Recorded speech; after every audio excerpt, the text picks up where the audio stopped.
అన్ని ఎలక్షన్స్ ఒకెత్తైతే 2024 ఈ ఎలక్షన్స్ మాత్రం చాలా డిఫరెంట్గా జరుగుతుంది. ఒకే ఊరలో రెండు కత్తులు అన్నట్టుగా ఉంది. దీని మీద మీ అభిప్రాయం ఏమిటి?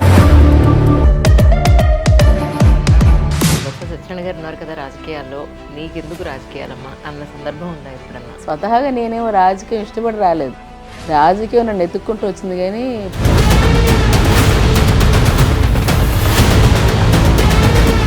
విశాఖ ఆడపడచ్చు అని అంటే పుట్టినింటికి ఏం చేశారు, పెట్టిన ప్రాంతానికి ఏం చేశారు ఇప్పటి వరకు అంటే ఏం చెప్పారు? విశాఖపట్నం ఆడపడుచుగా ఎంపీగా ఉండేటప్పుడే ఆ రోజుల్లోనూ కూడా ఇక్కడ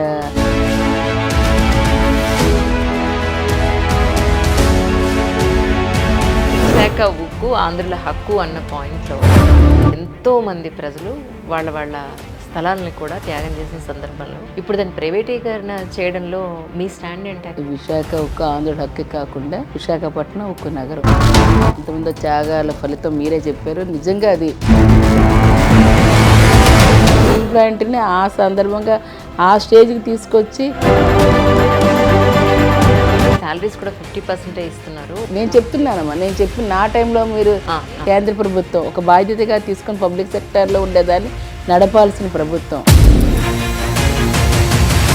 ఎవరైతే నివాసితులు ఉన్నారో వాళ్ళ పరిస్థితులు చాలా దారుణంగా, అక్కడంతా కూడా వాటర్ బ్లాక్ అయిపోయి చెత్తంతా ఓ పక్కకు వచ్చేస్తే, సో మీరు ఇన్నాళ్ల పాటు ఈ సమస్య ఎందుకు ఒక కొలిక్కి రాలేకపోయిందని మీరు అనుకుంటున్నారు? చుట్టుపక్కల ఉన్న పర్యావరణ పరిశ్రమలు, ఆ షిప్ యార్డ్లో లోడింగ్ అన్లోడింగ్ ద్వారా అనేకమైన మెటీరియల్స్ వెళ్తున్నవి అక్కడ నుంచి.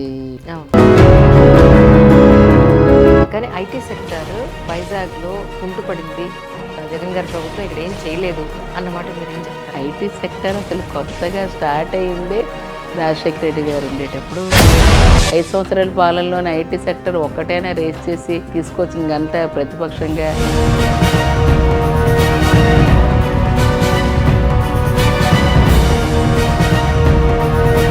జగన్ గారి ప్రభుత్వంలో ఉచితాల వల్ల ఆర్థికంగా చతికిలు పడిపోయింది అనేది సివిల్ సర్వెంట్స్తో సహా చెప్తోన్న మాట. ఎఫ్ఆర్బిఎంలోని ఏదైతే ఉందో,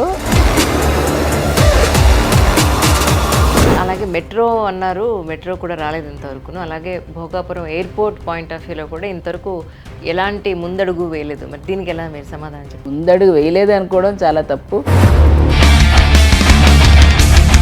విశాఖలో ఒక రెండు రాజకీయ పార్టీలకి పోటీయా, లేకపోతే ఇద్దరు టాప్ మోస్ట్ బిజినెస్ మెన్లకు పోటీయా అన్నట్టు అనుకుంటున్నారు. ఇటైనా అటైనా రెండు పక్కల చిన్నప్పటి నుంచి కష్టపడి వచ్చిన ఫ్యామిలీస్, కానీ కింద స్థాయి నుంచి అందరి తాలూకా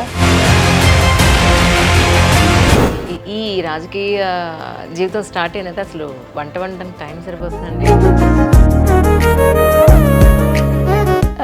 మీరు అన్నది కరెక్టే, కానీ సాధ్యమైనంత వరకు చేసి పెట్టాలని చూస్తాను. బొత్స గారిది ఫేవరెట్ డిష్ అంటే ఏం చెప్తారు మీరు? ఆయనకి ఫిష్ అంటే ఇష్టం. ఈసారి మరి ప్రజలకు ఎలాంటి వాగ్దానాలతోటి మీరు ముందుకు వెళ్తున్నారంటే? అసలు ప్రధానమైన వాగ్దానమే ఇక్కడ విషన్ విశాఖ. ఈ యువత విద్య దగ్గర నుంచి, ఆరోగ్యం దగ్గర నుంచి, ఉద్యోగ అవకాశాల దగ్గర నుంచి 3 పార్టీల కూటమి ఒకవైపు, ఈ పార్టీ ఒకవైపు, విన్ అవ్వగలమా? స్నేహం ఇప్పుడు సింగిల్గానే వస్తుంది.